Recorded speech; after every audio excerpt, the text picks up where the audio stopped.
لا حول ولا قوة إلا بالله العلي العظيم حسبنا الله ونعم الوكيل نعم المولى ونعم النصير بسم اللہ الرحمن الرحیم الحمد للہ الذی ہدانا لہذا وما كنا لنهتدي لولا ان هدانا الله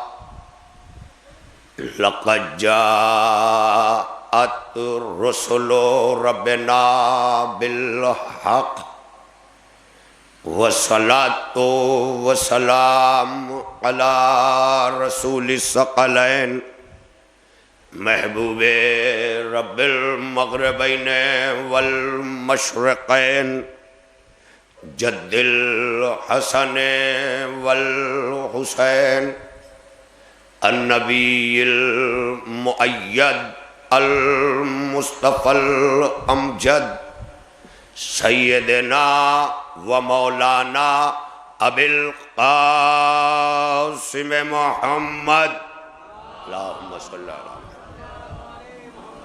وعلى اہل بیتہ الطیبین الطاہرین المعصومین المظلومین اما بعد فقد قال اللہ فی کتابہ المجید وفرقانہ الحمید وقولہ الحق بسم اللہ الرحمن الرحیم وَلَقَدْ أَرْسَلْنَا رُسُلَنَا بِالْبَيِّنَاتِ وَأَنزَلْنَا مَعَهُمُ الْكِتَابَ وَالْمِيزَانَ لِيَقُومُ النَّاسُ بِالْقِسْطِ صلوات پڑھیں مل کر محمد وآل محمد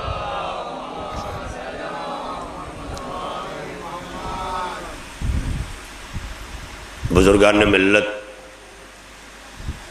برادران ایمان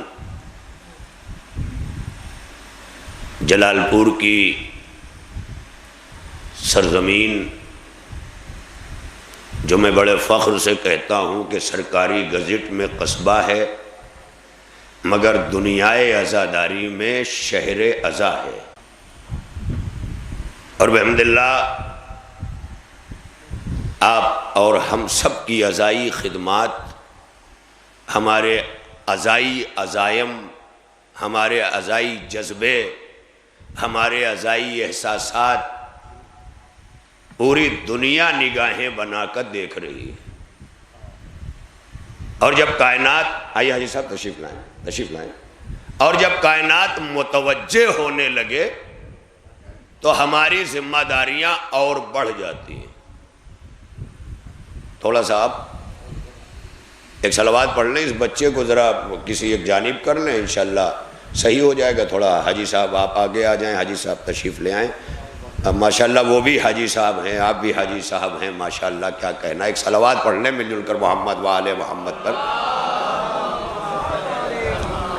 دیکھیے تاخیر نے مجھے خود پابند کر دیا ہے اور میں ہمیشہ کہا کرتا ہوں کہ جب کہیں 50 دیگ نظر پک رہی ہو تو پورے دن کے اہتمام کا نتیجہ ایک سورہ فاتحہ ہے تو اسی طرح یہ مجلس بھی میری سورہ فاتحہ سے زیادہ اس وقت نہیں ہے وہ لوگوں کی آمادگی بھی بتا رہی ہے اور یہ وقت بھی یقیناً فطرت انسانی کے طور پر یا تو انسان اپنے جذبوں کو بیدار رکھے ہوئے ہو جو رکھنا چاہیے تھا ایام عزا کے ان آخری دنوں میں عزاداری تھکاتی نہیں ہے اگر عزاداری کر کے تھک جائیں تو آپ نے ابھی کربلا اپنے وجود میں اتاری ہی نہیں ہے جہاں سے بشریت تھکن محسوس کرتی ہے وہاں سے کربلا تازہ ہواؤں کے جھونکے عطا کرتی ہے صلوات پڑھ لیں مل کر محمد و آل محمد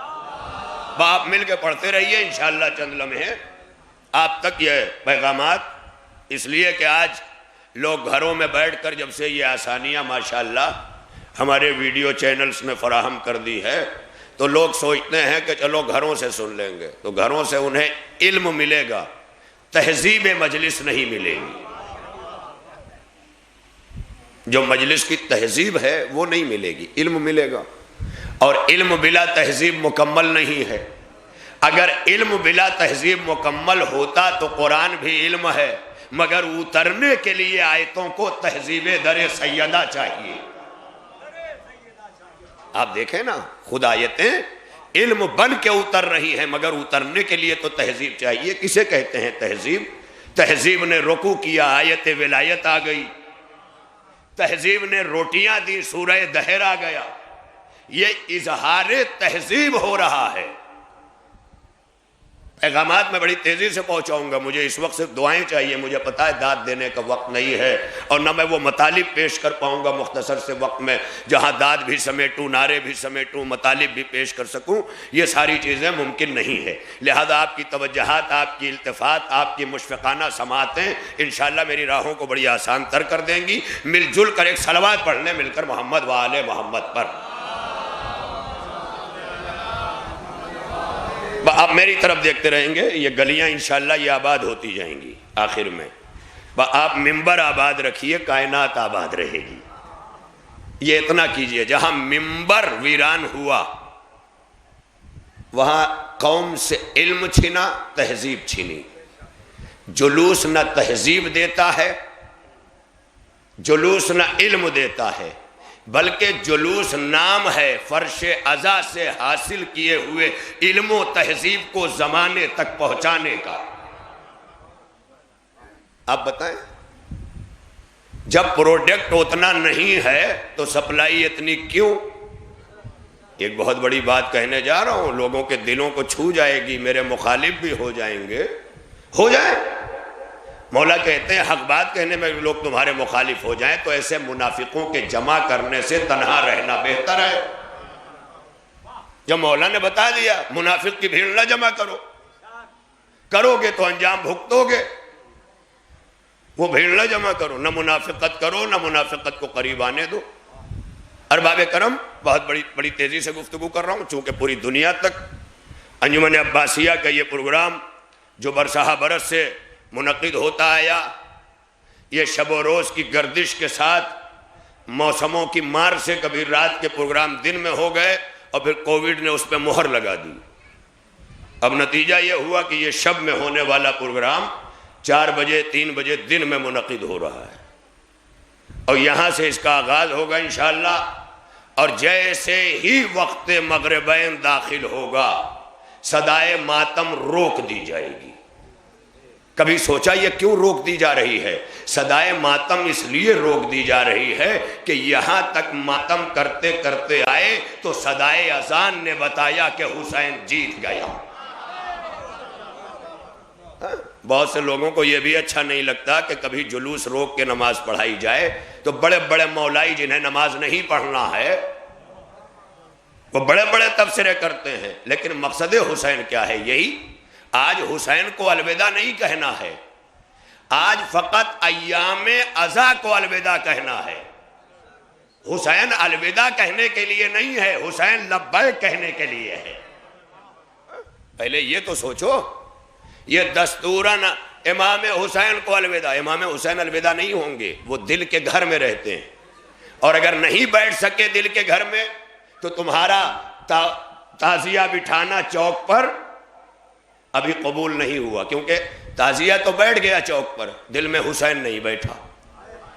بڑی توجہ رہے، تعزیے چوک پہ بٹھائے ہی اس لیے جاتے ہیں کہ دلوں میں حسین بیٹھا ہے، یہ دل ظاہر ہوا ہے جو چوک پہ رکھ دیا گیا ہے۔ حسین دل کے اندر، بڑی توجہ رہے، حسین دل کے اندر حسین بن کے ہے، اور جب دل سے باہر عمل میں ڈھلتا ہے تو تعزیہ بن کے حسین ڈھلتا ہے، تابوت بن کے حسین ڈھلتا ہے، علم بن کے حسین ڈھلتا ہے، یہ تبرکات، یہ علامات بن کے حسین ڈھلتے ہیں۔ یہ ہمارے لیے لمحات فکریاں ہیں آج کے اس آخری دن میں، اور ظاہر ہے کہ آخری دن تمام منبر پر آنے والوں کو وہ پیغامات کی ترسیل کرنا چاہیے کہ جس کے لیے 2 مہینے 7 دنوں تک مسلسل محنت کی ہے۔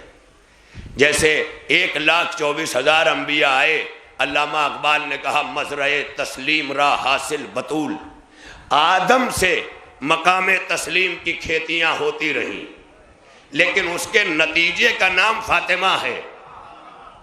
اس کا مطلب یہ ہے کہ جو تسلیم، علامہ اقبال نے اس کو کھیتی سے مثال دی ہے۔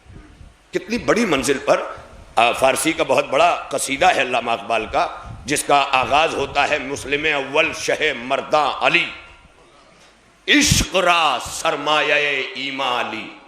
اب یہ سب کے بھیجے تک اتر ہی نہیں سکتا، میں نے کہا نا کبھی کبھی اونچا سننے کے لیے اونچا بیٹھنا بھی پڑتا ہے۔ عشق را سرمایہ ایمان علی۔ اب تو اردو وہی پڑھے کہ جس کو پرائمری میں ماسٹر بننا ہو، ورنہ ضرورت کیا ہے؟ ضرورت اس لیے ہے پڑھو کہ تاکہ مقام عشق کو سمجھ سکو۔ کیا کہا؟ عشق را سرمایہ ایمان علی، عشق کے لیے ایمان کا جو سرمایہ ہے، عشق کے لیے جو ایمان کی دولت ہے وہ علی ہے۔ کیا اب بھی نہیں سمجھ سکی دنیا؟ میری طرف متوجہ رہیے گا، کیا اب بھی نہیں سمجھ سکی دنیا؟ عشق را سرمایہ ایمان علی، سرمایہ ایمان عشق کے لیے علی ہے۔ اب عشق کون ہے؟ علامہ اقبال نے دوسری جگہ کہا بے خطر کود پڑا آتش نمرود میں عشق۔ اب کون ہے آتش نمرود میں عشق؟ ابراہیم۔ اب سمجھ میں آیا؟ علامہ اقبال کہتے ہیں عشق را سرمایہ ایمان علی، علی وہ ہے جو ابراہیم کے لیے بھی ایمان کا سرمایہ فراہم کرتا۔ منزل سوچیں آپ، اسی میں کہا ہے مزرع۔ یہ تو ریال جاننے والے مزرع ضرور جانتے ہیں۔ مزرع تسلیم را، یعنی ایک کھیتی ہوئی ہے آدم سے جس کا نام ہے تسلیم، جسے علی نے نہج بلاغہ میں ظاہر کیا۔ اسلام کی تعریف بیان کرتے ہوئے علی کہتے ہیں الاسلام والتسلیم۔ اسلام نام ہے تسلیم کا، چوہوں چرا کا نہیں۔ اسلام نام ہے مراجع سے مسائل لے کے زندگی کو آسان بنانے کا۔ مراجع کو گالیاں دے کے تہذیب کو گندا نہیں کیا جاتا ہے نا، زندگی کو آسان بنانے کے لیے مراجع ہیں ہماری شریعت میں۔ اور آج ظاہر ہے کہ ابھی آپ نے امام زمانہ جل اللہ تعالیٰ فرجہ شریف کو مرثیے میں سوز میں تعزیت پیش کی ہے ان کے جد کی۔ وہ زمانے کے امام ہیں، ظاہر ہے کہ یہ اذہان میں رہے، یہ ایک ایک کو نہ دیکھیں آپ، میں آپ سے ہاتھ جوڑ کے کہہ رہا ہوں۔ یہ میرے مطالب جو ہے چلے جائیں گے مختصر سے وقت میں، اور قصے کہانیوں کا میں مولوی نہیں ہوں، میں لفظوں پہ مشتمل گفتگو کرنے کا عادی ہوں، اور لفظوں کو غذا فکر فراہم کرتی ہے، اور فکر کو غذا علم فراہم کرتا ہے، علم کو غذا معرفت دیتی ہے، اور معرفت کو جلا فرش عزا دیتا ہے۔ یہ سن کے چلیے گا، لہذا میں بڑی تیزی سے آ جاؤں گا تمام باتیں کرتے ہوئے۔ مزرع تسلیم را، یہ تسلیم کیا ہے؟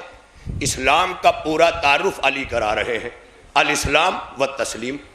جب اسلام کو لا الہ الا اللہ محمد الرسول اللہ کے بعد قبول کر لیا نا، تو اب قبول کرنے کے بعد صرف تسلیم یعنی قبول کیے رہنے کا نام، صرف قبول کا نام تسلیم نہیں ہے، بلکہ تسلیم کہتے ہیں لاکھوں شدائد اور مصائب کے باوجود اس راہ پہ ثابت قدم رہنے کا نام ہے تسلیم۔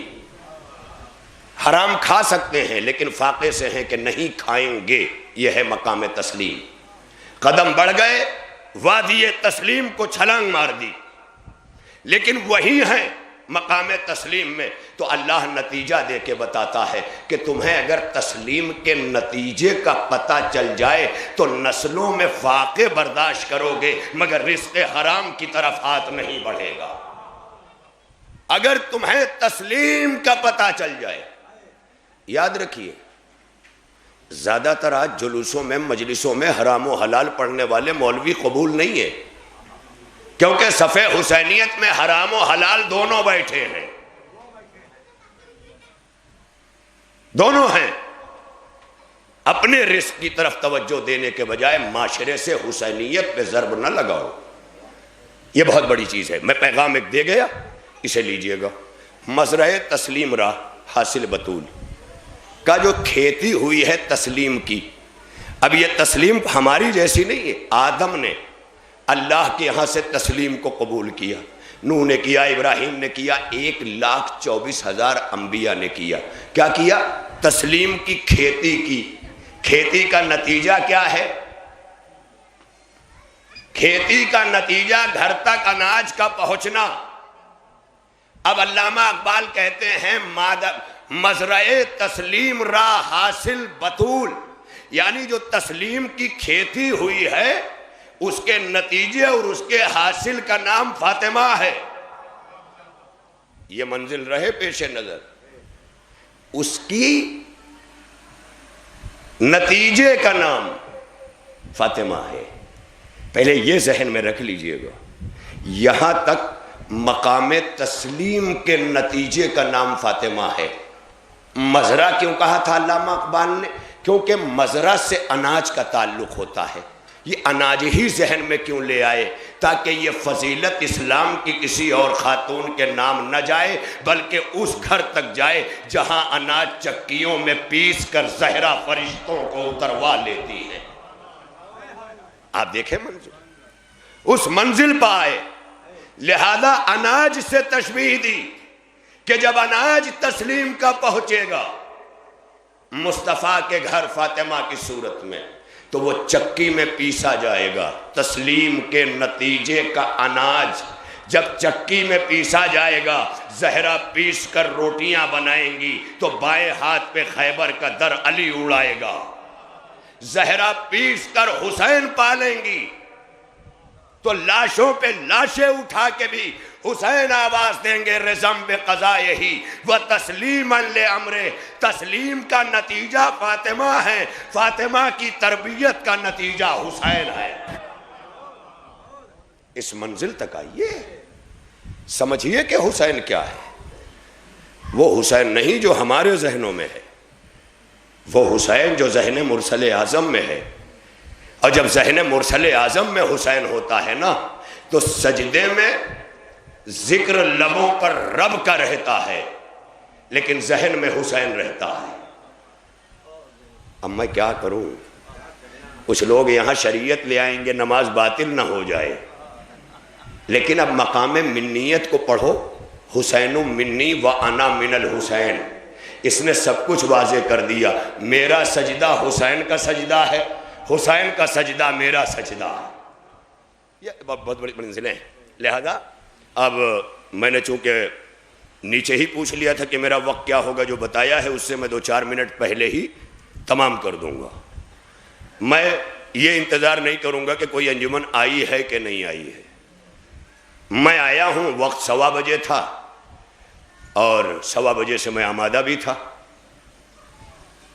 ایک مجلس پڑھ کے اکبرپور سے فوری طور پر وہاں سے نکلا کہ 1:15 بجے مجھے پڑھنا ہے. بہرحال یہ چونکہ چاپ کا وقت الگ ہوتا ہے اور دوسرا وقت جو ہم اپنے نفسانی خواہشات سے دے دیتے ہیں, بھائی یہیں سے گڑبڑ شروع ہو جاتی ہے. تو ان سب چیزوں کی پاسداری کرنا ہی عزاداری کرنے کا نتیجہ ہے. اگر ہم عزاداری سے پہلے وقت پر عمل کرنے والے نہیں تھے, ایک بچہ ہے یہ یہاں چلا آیا تھا, ابو طالب اس کو وہاں واپس کر رہا ہے. اگر آپ لوگ یہی سب پوچھنا چاہیں تو میں بتاتا رہوں, کمنٹری ہوتی رہے گی. لیکن حسین کی مجلس میں ہے تو کدھر نگاہیں ہونا چاہیے یہ اماں نے بتایا ہے, مجھے بتانے کی ضرورت نہیں ہے. صلوات پڑھنے مل کر محمد والے محمد پر.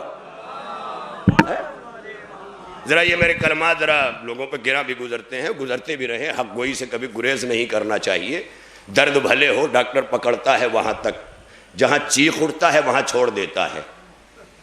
تو اتنا تو وہ بھی پکڑتا ہے نا, تاکہ پتہ چل سکے کہ درد کہاں ہے نا. تو اگر وہ اتنا نہیں کر رہا ہے تو وہ ڈاکٹر نہیں ہے.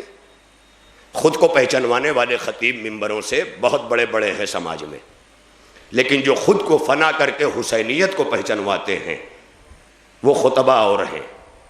ان پر ہماری نگاہیں نہیں جاتی, کیونکہ وہ کسی سیٹھیے کے ترجمان نہیں ہے, کسی مالدار کے ترجمان نہیں ہے, اس لیے ان تک نگاہیں نہیں جاتی. کیونکہ ہم چٹورے لوگ مالدار کے دروازے پہ اتنا چاٹے ہیں کہ اگر اسلام کا مخالف بھی کوئی بلا لے تو نمک ہمیں کھینچ لیتا ہے، اور جب ایک دوسرے سے پوچھتے ہیں آپ بھی تھے، کیا کروں، تعلقات لے گیا تھا۔ تعلقات تو کوفے والوں کو ابن زیاد تک لے گیا، تعلقات نبھاتے ہیں۔ بیٹیوں کے حوالے، وہاں بیٹی دی ہے کیسے بولیں، یہی تو کوفے والوں کا کردار تھا، حق بولو، نہیں بولا جائے گا۔ وہاں سے سب سے پہلے صدا آئے گی، یہ کل پڑھے خاطر بلاوا گوا ہے بمبئی سے۔ یہ ہے، ہمیں تیار اور آمادہ ہونا پڑے گا پہلے۔ یہ ایام عزا کے آخری دن ہیں جو جا رہے ہیں، یہ فقط ابھی کچھ جگہوں پر کل تک الوداع پڑھ دیا جائے گا، اور کل سے ہمارے گھروں میں رات کے بعد سے وہ جشن کا سما جب بنائیں گے تو اسی ایک جشن کے ساتھ پورے 2 مہینے 8 دن کو بھول جائیں گے، جیسے اب کوئی غم ہی نہیں ہے۔ غم تو زینب کا ابھی بھی تازہ ہے، ابھی تو صرف مدینے پہنچی ہے۔ یہ تو 2 مہینے 8 دن تک تمہارے نفس پر عزا نے جو حکمرانی کی تھی وہ ہٹا لی، تاکہ تم غموں سے مر نہ جاؤ۔ عید زہرہ کے ذریعے تمہیں خوشی بخشی، عید زہرہ کے ذریعے یہ خوشی فطرتاً تمہارے لیے ضروری تھی، ورنہ 2 مہینے 8 دن رونے والا ڈپریشن میں چلا جاتا۔ اگر حقیقی رونے والا ہے، مکاری میں تو آدم کے زمانے سے جانور تک روئے ہیں جی، حقیقی رونے والے، حقیقی گریا کرنے والے، یہ ہمارے لیے۔ لہذا یہاں تک کچھ باتیں چیدہ چیدہ چلتی رہیں، اور ظاہر ہے کہ میں نے ابھی کہا کہ یہ مجلس تمام ہوگی، کوئی نہ کوئی انجمن نوحہ خوانی کرے گی، اور پھر یہ سلسلہ موقوف ہوگا، اور پھر انجمن عباسیہ کا یہ مرتب شدہ جو ہر سال سے مسلسل اس سرزمین پر ایام عزا کے آخری دنوں میں برآمد ہوتا ہے، وہ انشاءاللہ برادر معظم مولانا جعفر رضا جوہری صاحب زیغم ہند بعد مغربین خطاب فرمائیں گے، اور پھر شبیہ تابوت کو ہندوستان بھر میں نقیب کی حیثیت سے پہچانے جانے والے سید قیصر نواب صاحب کی نقابت، کیونکہ جو نقابت کرتا ہے وہ نقیب ہوتا ہے، اور جو خطابت کرتا ہے وہ خطیب ہوتا ہے۔ تو نقیب اور خطیب کا فرق کیا ہے؟ بہت بڑی منزل ہے۔ نقیب امن شہادت کے میر بن کے چلے، بسوئے کوفہ جو مسلم سفیر بن کے چلے۔ جسے کسی منصب پر امام معین کر دے وہ نقیب ہوتا ہے، جو خود ممبروں تک جائے وہ خطیب ہوتا ہے۔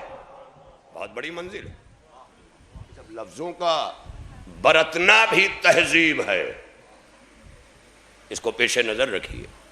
لہذا یہ ایک سلسلہ ہے انشاءاللہ جو اس وقت میری خطابت کے آغاز کے ساتھ، میں شکر گزار ہوں انجمن جعفریہ جعفر آباد جلال پور کا، کہ جس فرش عزا کو بچپن میں نے اپنے ہاتھوں سے بچھایا تھا، آج اس کے انعام کی صورت میں وہاں کا ممبر خطابت کے شرف سے مشرف کر رہا ہے۔ اور اس کے لیے میں انجمن کے جملہ اراکین اور بالخصوص اپنے حاجی اصغر علی صاحب، سابق مینیجر BMC بینک، ان کا ہمیشہ وہاں بھی میرے مشفق و مہربان میرے بزرگ ہیں، اور یہاں بھی ظاہر ہے کہ انجمن کے سرپرستوں میں، اور پوری انجمن جعفریہ جس نے عباسیہ وہ کیا کریں، کبھی کبھی وہ فرقہ جعفریہ کی بنیاد پر، ہاں یہ بھی مسئلہ ہے نا، کبھی کبھی لوگ پوچھتے ہیں آپ جعفری ہیں تو سید ہوں گے، کہا نہیں، ہم نسلی جعفری نہیں ہیں، ہم فقہی جعفری ہیں، ہے نا؟ تو یہ فقہی جعفری ہوتے ہیں جو فقہ امام جعفر صادق کو فالو کرتے ہیں۔ جیسے اس زمانے میں برادران اہل سنت میں امام ابو حنیفہ کے فالورز حنفی، مالک بن احمد کے مالکی، احمد بن حنبل کے حنبلی، امام شافعی کے ماننے والے شافعی، اسی طرح چھٹے امام کی فقہ پر عمل کرنے والوں نے اپنے آپ کو جعفری لکھا۔ اور یہ لکھنے کا دستور اس وقت شروع ہوا کہ جب پوری دنیا سے کفر کے فتوے دے دے کر تھک گئے تو مصر کے وائس چانسلر نے لکھا کہ شیعہ کافر نہیں ہے بلکہ چھٹے امام کی فقہ بھی 5واں مصلی ہے۔ میں کیا کہہ رہا ہوں، یہ تک لکھنا پڑا، اور پھر یہ غارت کرے خدا کہ سنیت ہی ختم ہو گئی، جس کے پیچھے آج موساد ہے، اس نے سنیت کو ختم کر دیا، کوئی سنی نہیں ملتا، مالکی، حنبلی، شافعی نہیں، سب الگ الگ، اور وہی نسخہ اب آپ کے ہاں آزمایا جائے گا۔ شروعات ہو چکی ہے۔ یہ طاقتیں چاہتی ہیں شیعہ نہ ملے، ملنگی ملے، اخباری ملے، انقلابی ملے، نصیری ملے، مقصر ملے، غالی ملے، شیعہ نہ ملے۔ اور اب آپ سارے نوجوانوں کو ایام عزا کے آخری دن یہ پیغام ہے کہ اس ایام عزا کے بعد مسجد اور گھر کے درمیان جو سفر کیجئے اس میں اپنے نوجوانوں کو مسجد تک لائیے، اس لیے کہ جب یہ شرع جان لیں گے تو پھر یہ بہکیں گے نہیں۔ بہکتے وہی ہیں جو مسجد سے دور، امام باڑے سے دور ہیں، انہی کو بہکایا جائے۔ اپنے آپ کو مضبوط کیجئے، شیعہ بنیے، شیعہ، وہ بھی علی کا شیعہ بنیے۔ تاریخ نے بہت سے شیعہ کریٹ کیے، علی کے بنیے۔ اور علی کے شیعہ بننے کے لیے حسین کی کربلا نے اتنا آسان کر دیا کہ ہماری نگاہوں کے سامنے کلمہ نہ پڑھ کے آنے والے کلمہ پڑھ کے شیعہ ہوئے اور ہم سے بہتر ہو گئے۔ کیا یہ حسین کی کربلا ظاہر نہیں کر رہی؟ یہ حسین کی کربلا ہے، جو ایک عمارت نہیں ہے جسے چوم کے ہم چلے آئے تو کربلائی ہو گئے۔ جیسے مسجد چوم کے نمازی نہیں ہو سکتے، ارے اتنا بڑا جملہ کہہ دیا، کیا مسجد چوم لیں گے نمازی ہو جائیں گے؟ میں نے بھوکارو بابا کی مسجد دیکھا ہے، اینٹ گھس گئی تھی چوم چوم کے، مگر کوئی سجدگاہ نہیں گھسی، چوم چوم کے اینٹیں گھس گئیں۔ واحد بابا کی مسجد کی اینٹ ہے نا، گھسی ہوئی تھی نا، لکھوریا اینٹ کی جب تھی، میں نے دیکھا ہے گھسی ہوئی ہے۔ کیوں؟ کیونکہ مسجد چومنے والے بہت ہیں، سجدہ گزار نہیں ہیں۔ ویسے کربلا چومنے والے بہت ہیں، کربلائی نہیں ہیں۔ سارے صلوات پڑھ دیں مل کر محمد وآل محمد پر۔ بھیا جیسے ہم سے چاہتے ہیں کہ مولانا وضو کہہ کے ممبر پہ آئیں، ویسے ہی آپ بھی وضو کر کے آئیے، گٹکا لے کے نہ آئیے۔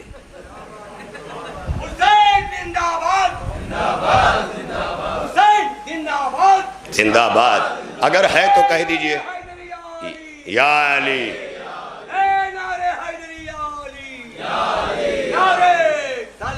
اللہم صلی اللہ علیہ وسلم۔ اچھا، اب یہاں تک سارے پیغامات میں نے ترسیل کر دیے، بہت شدت کے ساتھ میں نے کچھ پیغامات آپ تک پہنچائے، اور مجھے امید ہے کہ وطن عزیز کے نوجوان اس بات کی کوشش کریں گے کہ کوئی نظریہ شیعت کے خلاف یہاں نہیں پنپنے دیں گے، اس لیے کہ اگر شیعت ادھوری ہوتی تو کچھ اور بننے کی ضرورت تھی، لیکن جب علی کا شیعہ ہونا خود اپنے آپ میں مکمل ہے کہ جو علی کا شیعہ ہوگا خوش عقیدہ ہوگا، جو علی کا شیعہ ہوگا صاحب عمل ہوگا، جو علی کا شیعہ ہوگا بہنوں کا حق چرائے گا نہیں، جو علی کا شیعہ ہوگا وہ پنچ بلا کے نہیں گھر بٹوائے گا، یہ سب علی کے شیعہ ہیں۔ اس لیے کہ بٹنے بٹوانے کی بات وہاں ہوتی ہے جہاں نیتوں کے خرابی کا امکان ہو۔ بڑی توجہ رہے میں کیا کہہ رہا ہوں، یہ امکانات وہاں آ رہے۔ کبھی امامتوں میں بٹوارا ہوا ہے؟ ارے بتا دو مجھے، کہیں ہوا نہیں؟ تو یہ ساری چیزیں کہ آج کیا کیا ہم ہیں، حق کو حق نہیں کہہ رہے ہیں، تعلقات خراب ہو جائیں گے۔ پڑوس کا معاملہ ہے، 2 مہینے 8 دن ماتم کر لیا، اب فوراً جیسے ہی گئے کہا گلابی ہیں، دیکھا ماتم کے خلاف بول گئے، یعنی رخ موڑا، کہہ رہے ماتم کے خلاف بول گئے جبکہ اس بے غیرت کے خلاف بول گئے تھے۔ بولا تھا اس کے خلاف، اس نے پلٹ دیا، ماتم کے خلاف بول کے چلے گئے۔ یہ ماتم کے خلاف نہیں بولے، ماتم تو اتنا عظیم ہے کہ جب سینوں پہ یہ ہاتھ پڑتا ہے تو سجدوں میں وزن پیدا کر دیتا ہے، سجدوں میں جو وزن پیدا کر دیتا ہے، خدا کی قسم وہ ماتم ہے، وہ ماتم ہے جو سجدوں کے داغ کو روشن و منور کر دیتا ہے، وہ ماتم ہے۔ یہی وجہ ہے کہ آپ دیکھ لیں، خدا کی قسم حر سجدہ تو روز کر رہا تھا، لیکن جب ماتم کرنے لگا تو قرب حسین کی طرف روانگی کی جگہ مل گئی۔ آپ سوچیں ماتم میں کیا قوت ہے، کیا طاقت ہے، ہم کہاں ہیں؟ ماتم کی کیفیت ہی غم کی انتہا پہ پیدا ہوتی ہے.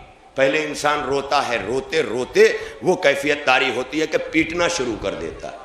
جہاں پیٹنا شروع کر دے وہ غم کی انتہا ہے. اب نوحہ نہیں ہے، اب ماتم ہے. اب تک نوحہ تھا، اب غم اپنی انتہا پہ پہنچ گیا تو ماتم ہو گیا. یہ ہے ماتم، اپنے کو پیٹ لیا فطرت کو. اب بہت سے لوگ پوچھتے ہیں ہمارے برادران اہل سنت کہ ماتم تو فطرت کی چیز ہے، پھر آپ ایک لے بنا کے کیوں کر رہے ہیں؟ بڑی توجہ رہے. تو اس کا ایک ہی جواب ملتا ہے کہ نماز تو فقط ایک دعا ہے خدا سے راز و نیاز کرنے کا. جیسے اس نے اٹھنا بیٹھنا سکھا دیا، ویسے ہمیں غموں نے ماتم حسین سکھا دیا. یہی ہے. لہذا ہمارے لیے یہ آخری دن، جبکہ ایسے وقت میں میں یہ کلمات پہنچا رہا ہوں کہ بڑا سنجیدہ طبقہ میرے سامنے ہے، وطن کا ذمہ دار طبقہ میرے سامنے ہے، اور جہاں ذمہ دار بیٹھ جائیں وہاں مطالب دوش بدوش گھر گھر پہنچ جاتے ہیں. لہذا یہ کہ رہے جو اگلے برس ہم ہیں اور یہ غم پھر ہے. یعنی جو 2 مہینے 8 دن کی بہار ازاں آئی تھی یہ رخصت ہو رہی ہے. یہ رخصت ہو کے اب وہی جملہ کہ 2 مہینے ہمارے بیچ رہ کے رخصت ہو رہی ہے. تو رخصت ہو کر یہ ازاں کے دن ہمیں کیا دے رہے ہیں؟ کربلا دے رہے ہیں. ادھر ازاں نہیں. اب یہ تو لوگ سمجھئے کہ یہ تو گھر بنا ہوا بات ہے. نہیں، یہی فکر کربلا ہے. خدا کی قسم 2 مہینے 8 دن یہ ایام ازاں ہمیں کیا دے گئے؟ کربلا دے گئے. عمارت کی کربلا نہیں، وہ کربلا جو سرہانے آ کے جگاتی ہے، وہ کربلا جو ذہنوں کو جھنجھوڑتی ہے، وہ کربلا جو جذبوں کو قوت عطا کرتی ہے، وہ کربلا جو احساس کو زندگی دیتی ہے، وہ کربلا جو مرے ہوئے ضمیروں کو ایسے ہی زندگی دیتی ہے جیسے اللہ کا مسیح مردوں کو زندگی دے رہا. یہ ہے کربلا. ایک مسلسل حیات ہے جسے حسین نے تعمیر کی ہے. اگر پوری دنیا، خدا کی قسم علامہ اقبال نے یوں ہی نہیں کہا یہ شعر،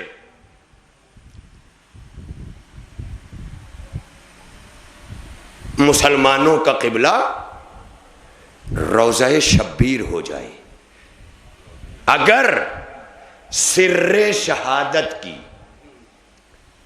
ہاں دیکھیں سر شہادت یعنی شہادت کا جو راز ہے وہ علامہ اقبال جیسا کیسے تڑپ رہا ہے مفکر اسلام. بیاں سر شہادت کی اگر تفسیر ہو جائے، مسلمانوں کا قبلہ روضہ شبیر ہو جائے.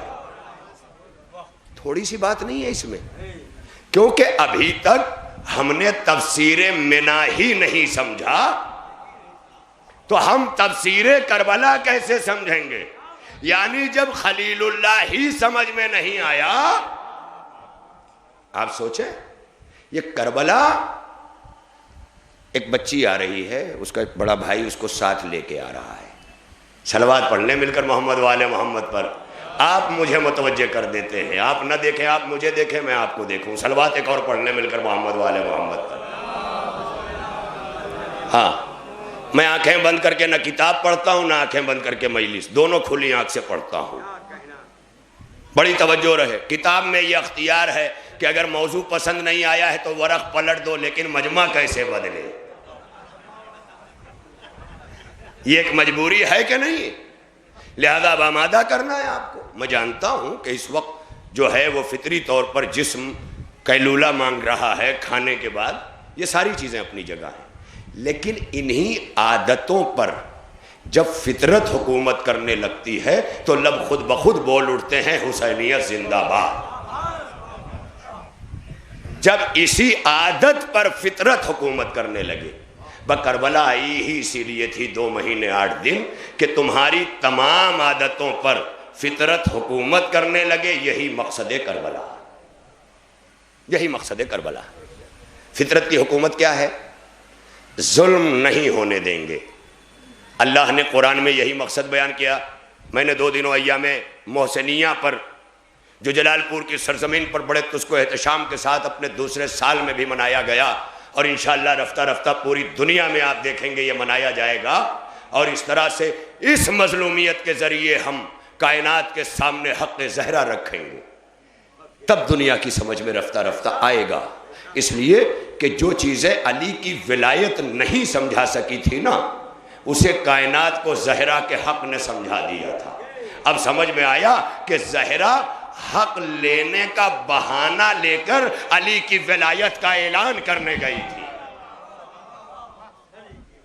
یہ بہت بڑی منزل ہے، وہاں تک اب میری رسائی نہیں ہے، لیکن میں یہ ضرور کہہ دوں کہ ایام محسنیہ پر میں نے اسی آئے وافی ہدایہ کو جو سورت مبارکہ ہے حدید کی ہے، 29ویں آیت ہے، 25ویں آیت ہے، 27ویں، اس میں اللہ ارشاد فرما رہا ہے ہم نے جتنے رسول بھیجے اپنی جانب سے وہ دلیلوں کے ساتھ بھیجے، کتاب دی ان کے ساتھ، میزان دیا۔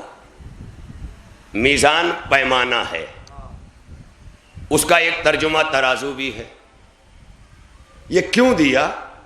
جب پوری دنیا کے عدالتوں کا نظام دیکھو گے نا، تب سمجھ میں آئے گا کہ یہ میزان اللہ نے کیوں دیا۔ کیونکہ دنیا بھر میں جہاں جہاں نظام عدالت ہے، ہر جگہ عدالتوں میں میزان ہی عدل کی علامت بنا ہوا ہے۔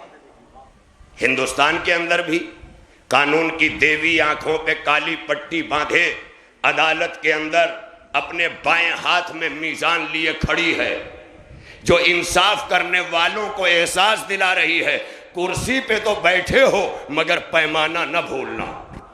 بہت بڑی منزل ہے، کرسی پہ تو بیٹھے ہو مگر پیمانہ نہ بھولنا۔ اب عدالتوں کے پیمانے کیا ہیں؟ گواہ حاضر ہوں، جب تک ثبوت اور گواہ نہ ہو عدالتوں کے ترازو لرزہ براندام ہیں، لیکن جہاں خود عدل آ کر حکومت کرنے علی کی صورت میں بیٹھ جائے، اب وہاں ثبوت نہیں مانگے جاتے، مجرم آ کے کہتا ہے علی میں نے چوری کی ہے۔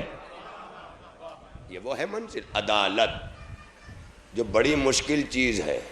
بڑے بڑے اپن ٹکے کٹھ ملا مولوی کی عدالت کا بہانہ بنا کے نماز چھوڑ دیتے ہیں، مگر اپنی عدالت پہ نگاہ نہیں ہے۔ ہر ایک کی اپنی عدالت ہے، کیا مومن کے لیے عدالت نہیں ہے؟ اگر پیش امام کے لیے عدالت ہے تو ماموم کے لیے بھی عدالت ہے۔ عدل سب کے ساتھ ہے، جہاں عدل نہیں ہوگا وہاں ظلم ہوگا۔ حضرت ابراہیم نے جب اللہ سے پوچھا، بڑا مشہور آیہ وافی ہدایہ ذہن میں ہے، امامت کا ریفرنس بھی دیتی، جب اللہ نے کہا میں نے تمہیں امام بنا دیا انسانوں کا، تو کیا کہا تھا؟ کیا میری ذریت میں امامت قرار دے گا؟ کہا لا ینال عہد الظالمین، یہ عہدہ ظالموں تک نہیں پہنچے گا۔ ایک بات تو سمجھ میں آ گئی نا کہ جب سے دنیا قائم ہے اب تک جتنے نظام حکومت پہچنوائے گئے، ہر نظام میں کہیں نہ کہیں ظلم ملا۔ شاہی میں ظلم، جمہوریت میں ظلم، ہر جگہ ظلم ہے نا، تو ظلم ملا۔ اسلام کے آنے کا مقصد کیا ہے؟ لِيَقُومُ النَّاسُ بِالْقِسْطِ، تاکہ عدل قائم ہو۔ عدل قائم ہو یعنی ظلم کا خاتمہ ہو۔ نچوڑ یہ ہے اسلام کے آنے کا کہ ظلم کا خاتمہ ہو۔ اب اگر داڑھی رکھ کے بھی، نماز پڑھ کے بھی، ماتم کر کے بھی ظلم ختم نہیں ہوا ہے تو تمہارے کپڑے ازادار ہوئے ہیں، دل ازادار نہیں ہوا ہے۔ کپڑوں کا ازادار کرنا بڑا آسان ہے، بڑا آسان ہے، دل کو ازادار کرنا۔ جن کے کپڑے ازادار ہوتے ہیں وہ اتار کے کہتے ہیں رہے جو اگلے برس، اور جن کا دل ازادار ہوتا ہے وہ جانے کی حسین سے بات نہیں کرتے، لبیک کہہ کے کہتے ہیں کہ فاطمہ کے لال ہر لمحہ حاضر ہیں۔ یہ ہے لبیک، جو کل سے ایام عزا کے ختم ہوتے ہی آپ کو حسین کی طرف جو متوجہ کر دے وہ ایام عزا ہے۔ اب حسین کیا چاہتے ہیں؟ جو ادھر متوجہ کر دے وہ ایام عزا ہے۔ اب یہاں سے پوری توجہ حسین پہ ہونی چاہیے جو شہید اعظم ہے.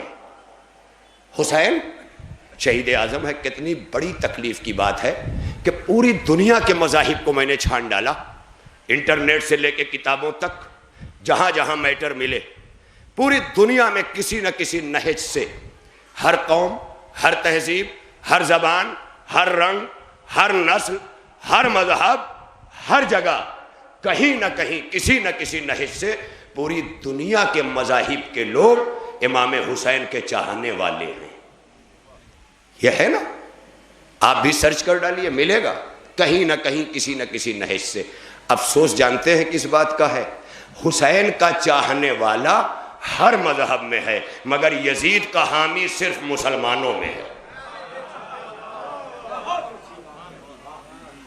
سوچ لیں, یزید کا حامی مسلمانوں کے علاوہ کہیں نہیں ملے گا آپ کو, صرف مسلمانوں میں.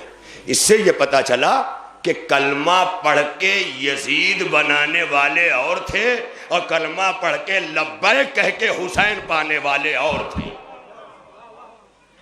انہوں نے بھی کلمہ پڑھا تھا جو یزید بنانا چاہتے تھے, انہی کا بنایا تو یزید ہے, اسی سلسلے کا.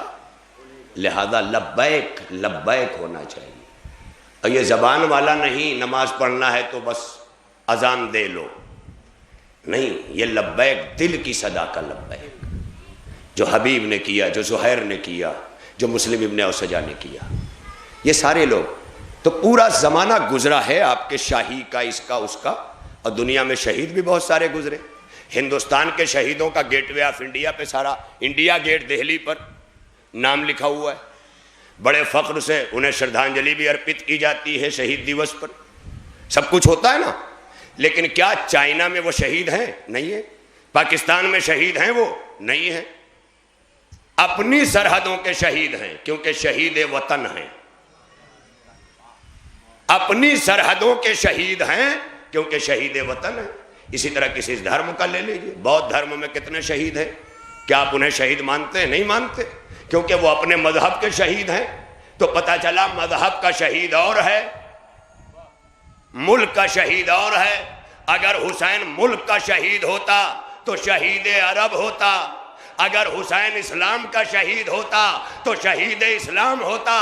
حسین تو شہید اعظم ہے, یہ بتانے کے لیے کہ حسین نہ مذہب کا شہید ہے نہ ملک کا شہید ہے, حسین شہید انسانیت ہے. یہ ہے آخری دن کا پیغام کہ اگر حسین شہید انسانیت ہے تو اب انسانیت میں کہیں ظلم نہیں ہوگا.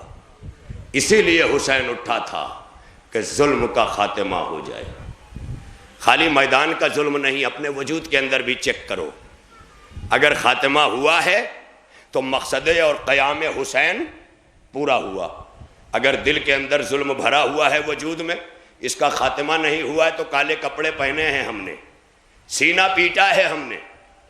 لیکن اگر, وہی جملہ پھر دہرا دوں, یہ واہ بھی نہیں کرائے گا مجھے پتا ہے,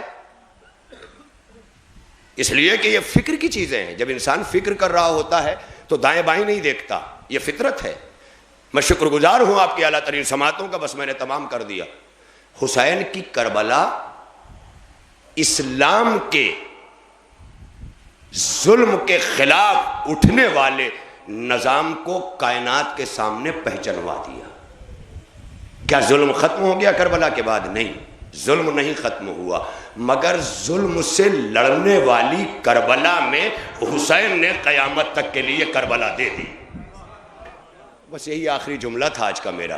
اللہ جانے کیسے لیا آپ نے.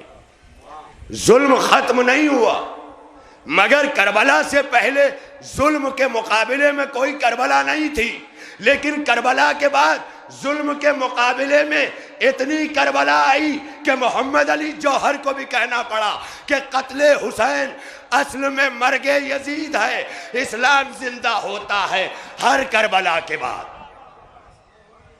ہر, یہ میری فکری باتیں ہیں, بڑی کتابیں چھاننی پڑتی ہیں اتنی باتیں کہنے کے لیے. جناب سیدہ کی کہانی نہیں ہے, یاد کر لو, سنائی دو. یہ فکر ہے جو کربلا عطا کرتی ہے۔ کربلا غذائے روح و فکر کا نام ہے، جس نے شب عاشور حر کو غذائے فکر دی، اور فکر حر ایسا توانا ہوئی کہ حسین کے قدموں میں جا پڑا۔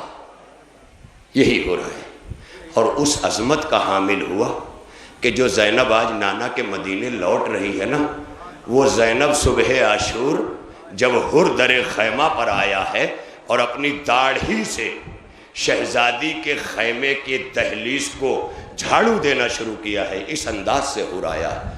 تو جانتے ہو بی بی زینب کی کیا صدا آئی تھی؟ بھیا حر، یہ ہے علی کا گھرانہ۔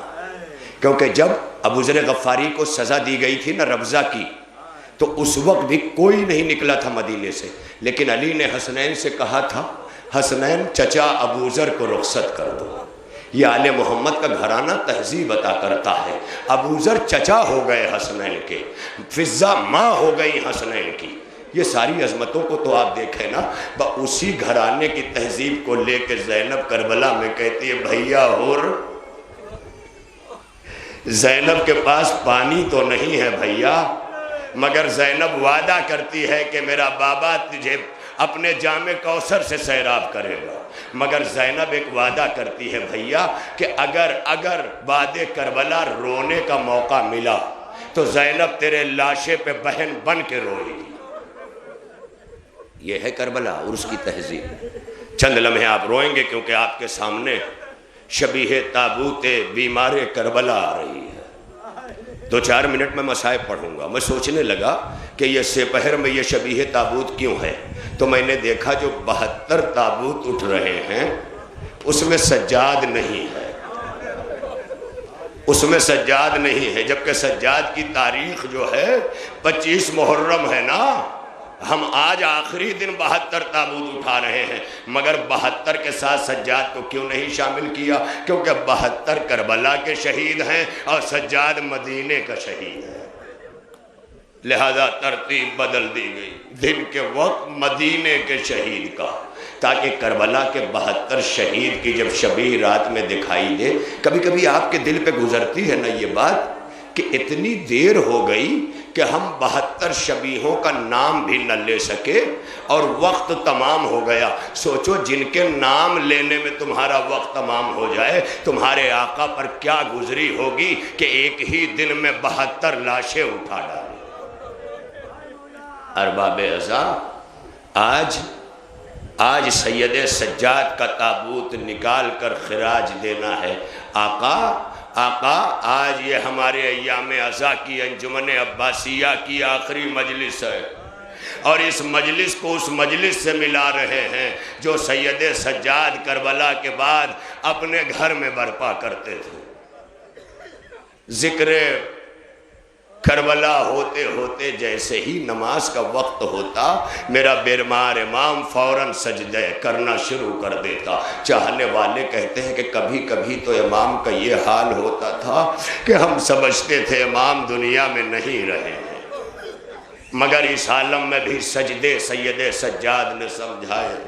ارباب عزا، سجدے کسی عالم میں بھی نہیں۔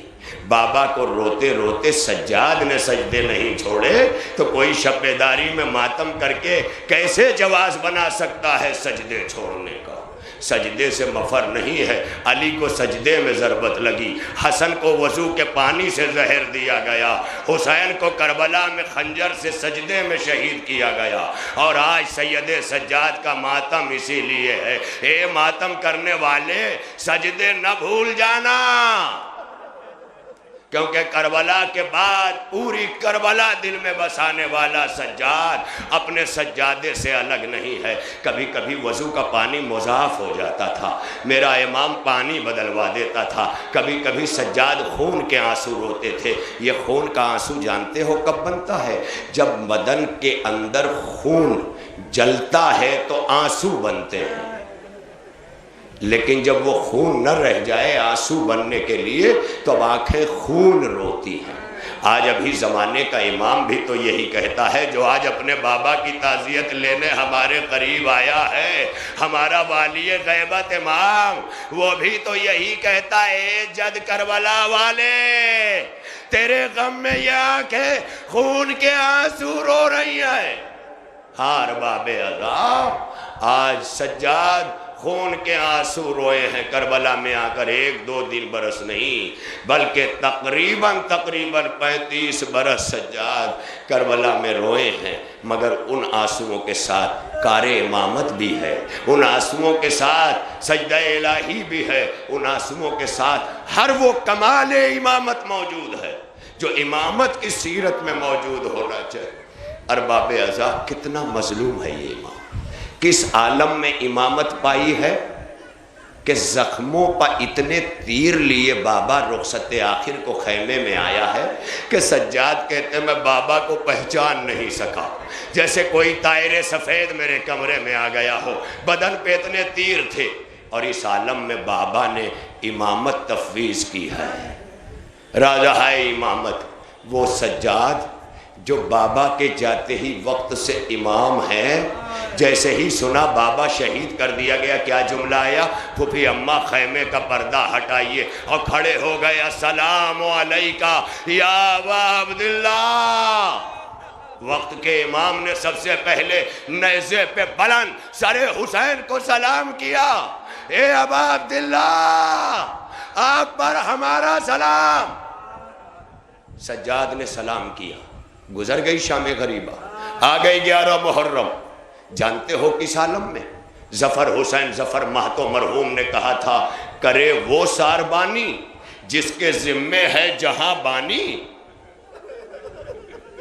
جس کے ہاتھ میں اللہ نے عالمین کی حکومت کی ڈور دی ہے، وہ اتنا مجبور کر دیا گیا کہ مہار ناقہ ہاتھوں میں دے دی گئی اور ناقوں پہ نبی کی بیٹیاں بیٹھی۔ ہاں ہاں آپ کی آوازیں بلند ہیں۔ انہی آنسوؤں کے سائے میں ایام عزا کے ان آخری دنوں کو اور سید سجاد کا تابوت آقا آپ کے سجدوں کے ساتھ، ہمارے آنسوؤں کی معرفت بھی ہے۔ کوئی آنسو آج محروم، کوئی آنکھ محروم نہ رہ جائے۔ کوشش کیجئے اپنے آقا کی طرف متوجہ ہو جائیے، 2-4 جملے۔ اور اس عالم میں مہار ناقہ تھام کے سجاد گزارے گئے نا، سجاد مہار ناقہ تھام کے سجاد گزارے گئے۔ جانتے ہیں کیا کہتے پھوپھی اماں؟ ظالموں نے اپنے کشتہائے نے جس کو دفنا دیا، مگر ہمارے شہید بے گورو کفن پڑے ہیں۔ اس عالم میں سجاد چلا ہے، پورے راستے کی تکلیفوں میں مجھے نہیں پتا کہ سجاد کو کتنی تکلیفیں گزری ہوں گی، مگر ایک تکلیف کا احساس جناب سکینہ کے ذریعے مجھے ملا۔ اگر وہ ذہنوں تک پہنچ گئی تو کوئی آنکھ محروم نہیں رہ جائے گی۔ جناب سکینہ راستے بھر کربلا سے شام تک اپنے بھیا کے پاؤں پہ نگاہ ضرور ڈالتی تھی اور دیکھتی تھی کہ اکثر بیڑیاں دہکنے لگتی ہیں اور سجاد کے قدموں سے دھواں نکلنے لگتا ہے۔ جانتے ہو وہ ریت کا میدان، وہ جھلستی ہوئی ریت، وہاں پہ ننگے پاؤں سجاد کا چلنا، بیڑیاں دہک جاتی تھی۔ یہی وجہ ہے کہ جگہ جگہ جو سکینہ نے پانی مانگا ہے نا، کہیں نہیں ملتا کہ سکینہ نے پینے کے لیے پانی مانگا ہو، کہیں نہیں ملتا تاریخ میں۔ پانی کا مانگنا ملتا ہے ام حبیبہ کے دروازے پر، مقام حمص پر، عاشیری کے دروازے پر، بہت سے مقام آئے جہاں جناب سکینہ نے پانی مانگا۔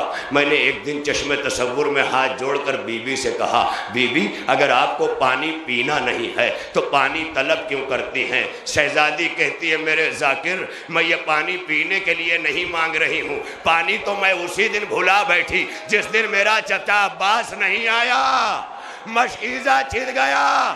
تو اے بی بی پانی کیوں مانگ رہی ہیں؟